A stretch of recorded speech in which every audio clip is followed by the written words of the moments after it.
latest developments in Louisville. Let's bring in Fox News contributors Leslie Marshall and Deneen Borelli. Good to see you both. Nice to see you, Good Shannon. evening. Okay, so that video comes to us from Julio Rosas, who folks have seen on this show before. He's tweeted this out. He said, while the BLM crowd was marching in Louisville, a U-Haul truck pulled up with shields and supplies for the groups to use. Deneen, what does that say to you? I mean, we've been told a lot that these are not organized. These are very organic, grassroots kind of protests. That appears to show some kind of coordination, not that we saw any weapons or anything else, but there are groups who are organized about this.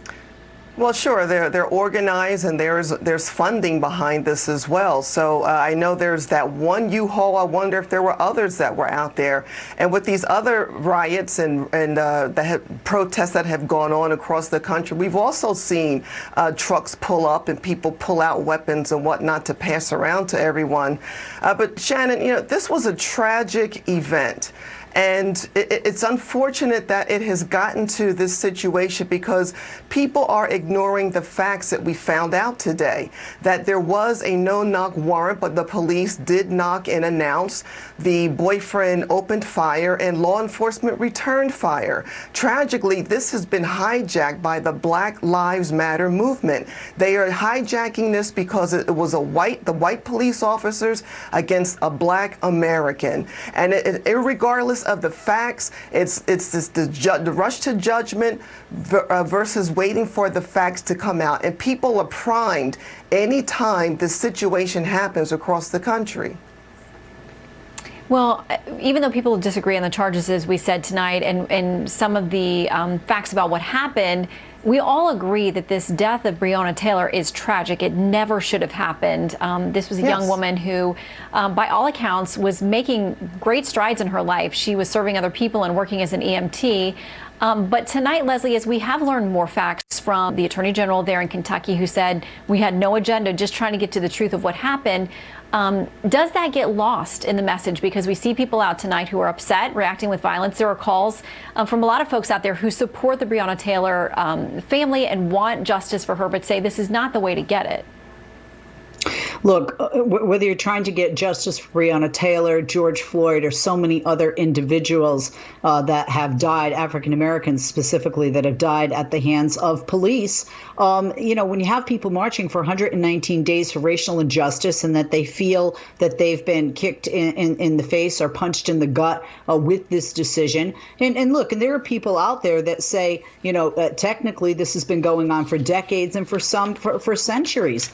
Look, there is no excuse for violence, but I do understand the anger when constantly a group of people who feel that they have just been overlooked when it comes to justice, African Americans in this country that we see with Black Lives Matter, and other people who aren't associated with that group who might be African American or other, who just feel that they can't get justice. And again, today, they don't feel they have justice with this decision, or lack of, if you will, with the lack of charges of homicide for Breonna Taylor, who they feel that it wasn't just a tragedy. Many strongly feel, despite what they hear, and despite what's come out today, still feel that she was murdered, still feel this was a homicide.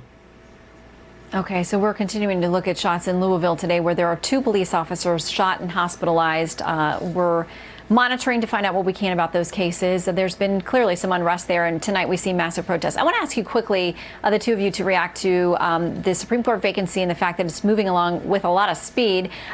Shelby Steele, who is a conservative Black author, lecturer, that kind of thing, he put out a statement on Monday. He said it's just not really fair that the vice president has said, I will give you an African-American female justice as my first appointment, but I'm not going to give you any names. Steele calling this election year race baiting. Excuse me, the former Vice President Joe Biden. He says this, Shelby Steele, this is a desperate attempt by VP Biden to get more of the Black vote less than 60 days before the election, and at a time in our country when the issue of race has too often been made into a hammer of violence.